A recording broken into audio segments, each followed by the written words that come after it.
नमस्कार। Times now Navbharat digital देख रहे हैं आप। इस वक्त की सबसे बड़ी खबर यह है कि बांग्लादेश में राजनीतिक तूफान आ गया है। शेख हसीना बांग्लादेश छोड़कर अपनी बहन के साथ भारत आ गई हैं। बांग्लादेश के प्रधानमंत्री आवास में हजारों प्रदर्शनकारी छात्र घुस गए हैं। बांग्लादेश के पिता शेख मुजीब की मूर्ति गिरा दी गई है। इस पूरी डेवलपमेंट पे हम बातचीत करेंगे, सारी जानकारी आप तक लेकर आएंगे। मुनीश जी मेरे साथ हैं।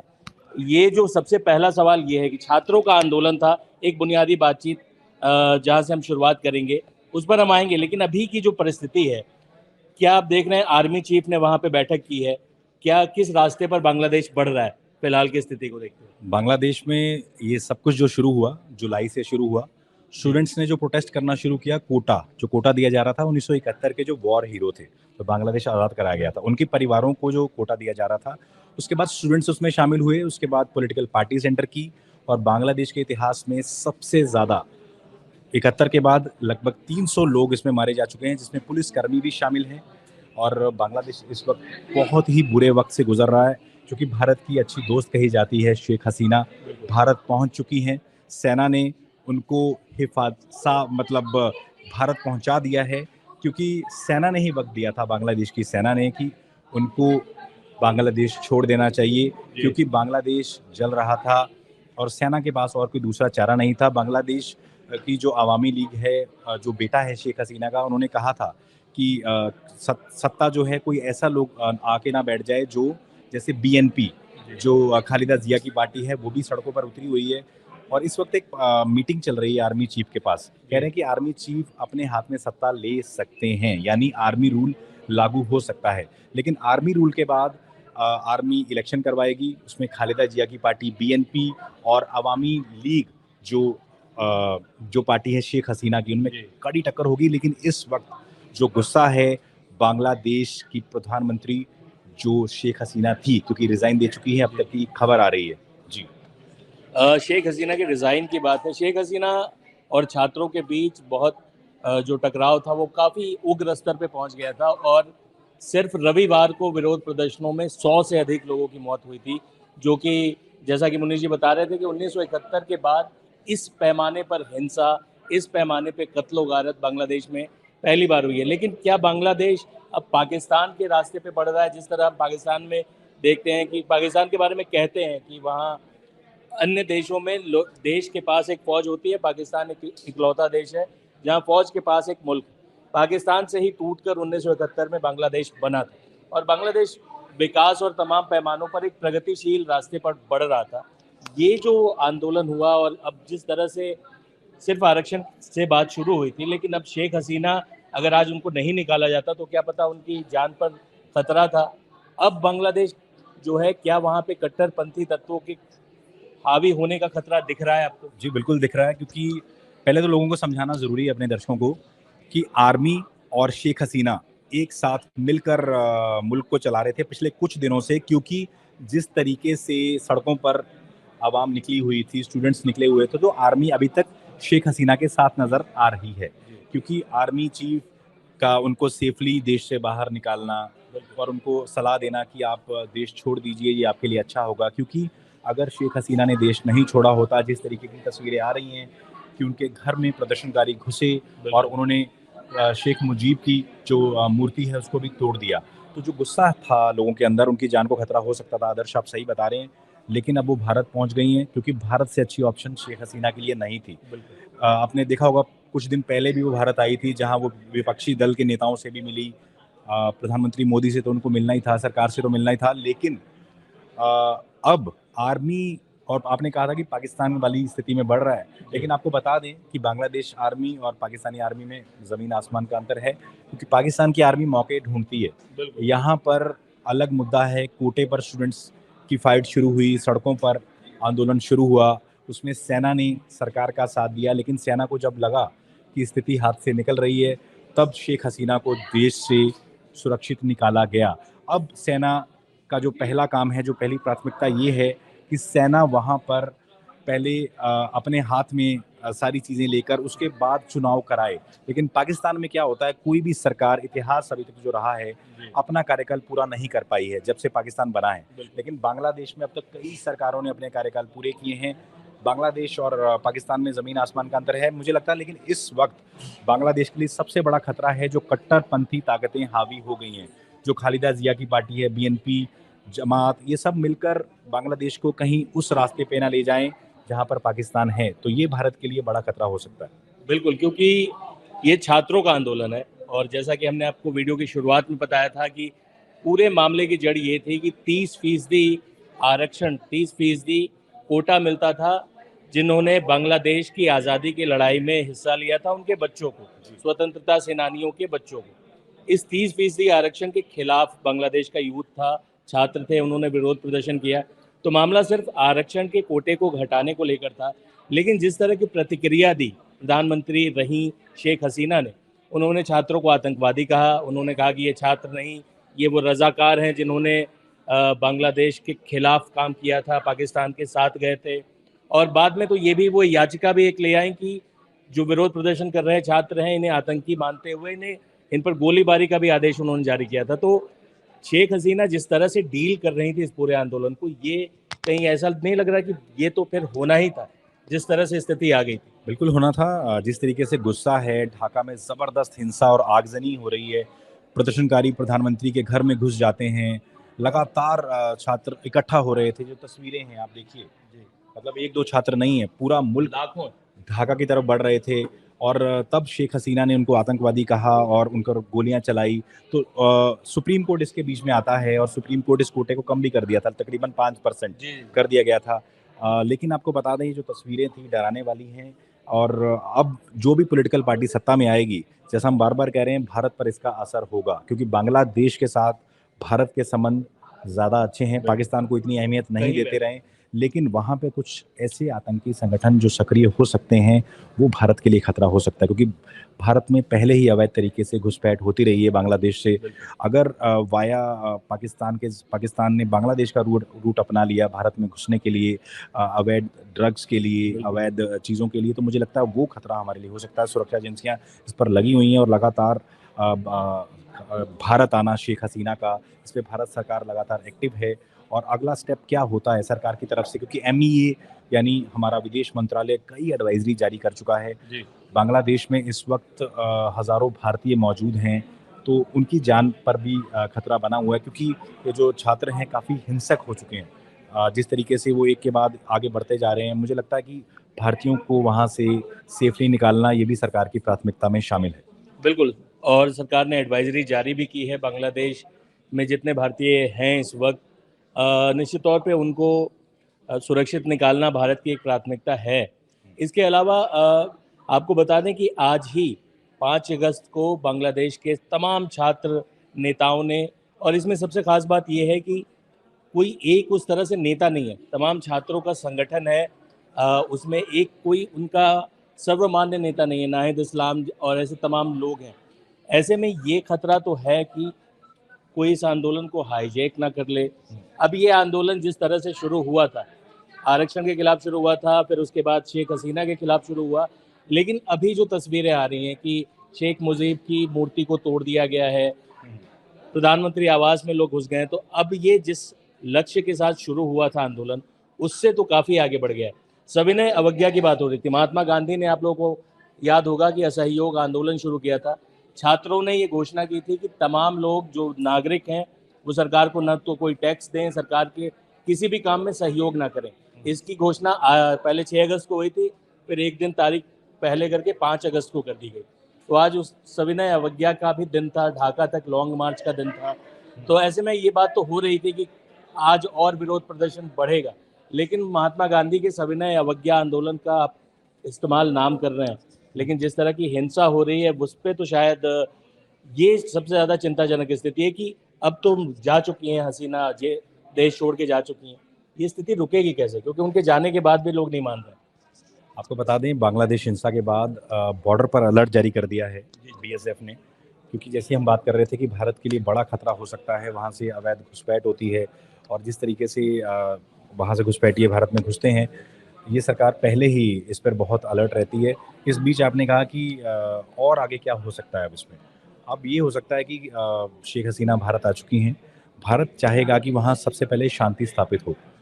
उनके आर्मी जो चीफ हैं वक़ार, उनसे बात करेंगी जो भारत की सरकार है, क्योंकि इस समय एक तरह से सरकार उनके हाथ में है और अगली जो सरकार बनाई जाए वो किस तरीके से शांतिपूर्वक बनाई जाए, इस पर भारत की प्राथमिकता होगी। विदेश मंत्री जयशंकर और तमाम जो भारत के विदेश मंत्रालय के अधिकारी हैं, उन्होंने एडवाइजरी जो जारी की है, लेकिन इस समय मंथन चल रहा होगा भारत का, शेख हसीना से भी बातचीत होगी, क्योंकि शेख हसीना अब सत्ता से बाहर हो चुकी हैं। तो वक़ार जो वहाँ पे सेना प्रमुख हैं, वो किस तरीके से जो अभी मीटिंग कह रहे हैं चल रही है, जिसमें शेख हसीना की पार्टी अवामी लीग और बीएनपी जो पार्टी है खालिदा जिया की, और साथ ही साथ सेना, तीनों लोग जो हैं बैठकर मीटिंग कर रहे हैं।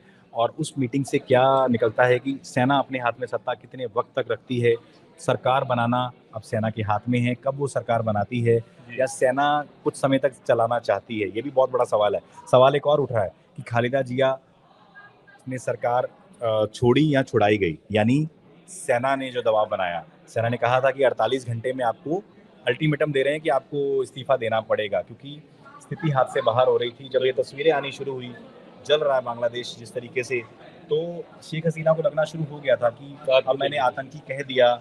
तस्वीरें देखिए आप, ये कोई इजराइल वॉर की फुटेज नहीं है जो तस्वीरें आपको दिखा रहे हैं, ये बांग्लादेश से तस्वीरें आ रही हैं, क्योंकि वही बांग्लादेश जिसके लिए भारत को 1971 में जंग में कूदना पड़ा था। और कितनी बड़ी जंग थी वो तो आपने देखा ही होगा, लेकिन मुक्ति वाहिनी जिस तरीके से भारत के साथ लड़ी थी, उसी मुझे लगता है जंग 1971 की जंग के जो लोग थे उनको जो कोटा दिया जा रहा है, उसके बाद बांग्लादेश की जो प्रधानमंत्री थी शेख हसीना, उन्होंने उनको आतंकी कहा, तो ये उनके हाथ से फिसलता चला गया। सत्ता मुझे लगता है कि वो संभाल सकती थी, स्थिति उनसे संभली नहीं, इसीलिए आज वो सत्ता से बाहर है। बिल्कुल, इसमें एक एंगल तो ये भी है कि तानाशाही रवैया अख्तियार कर ले अगर कोई प्रधानमंत्री।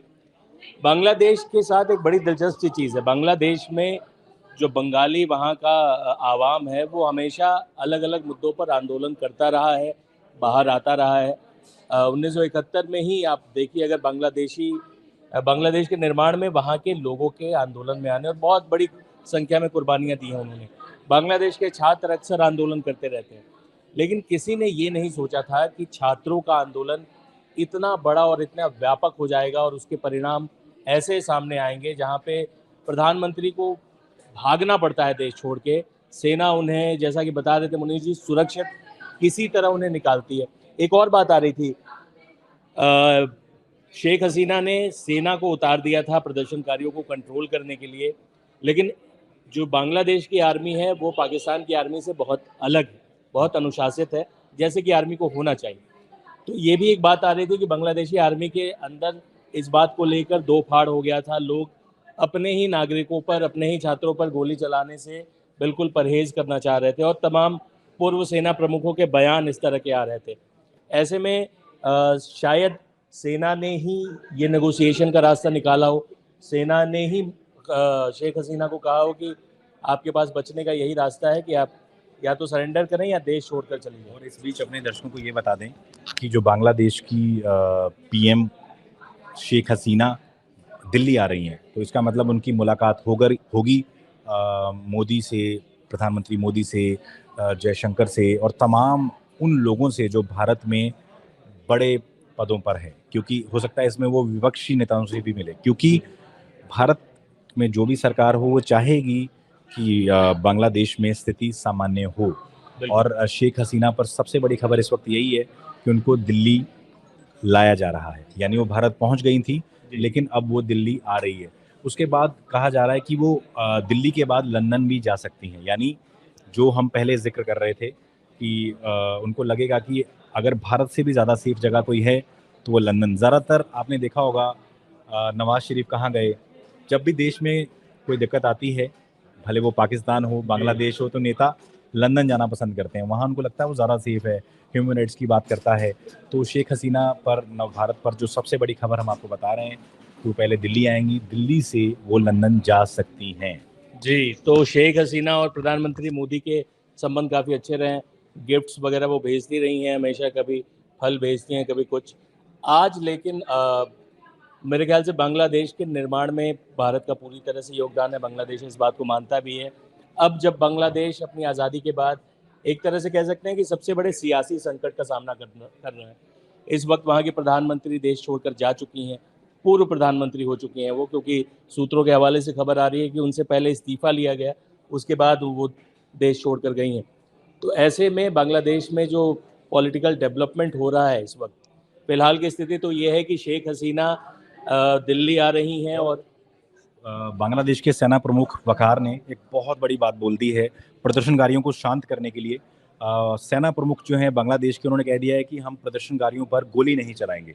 यानी वो चाह रहे हैं हिंसा शांत हो और सब जो स्टूडेंट्स हैं, जो छात्र हैं, जो विपक्षी दल के लोग हैं, खालिदा जिया के सपोर्टर हैं, वो वापस अपने घरों पर चले जाएं।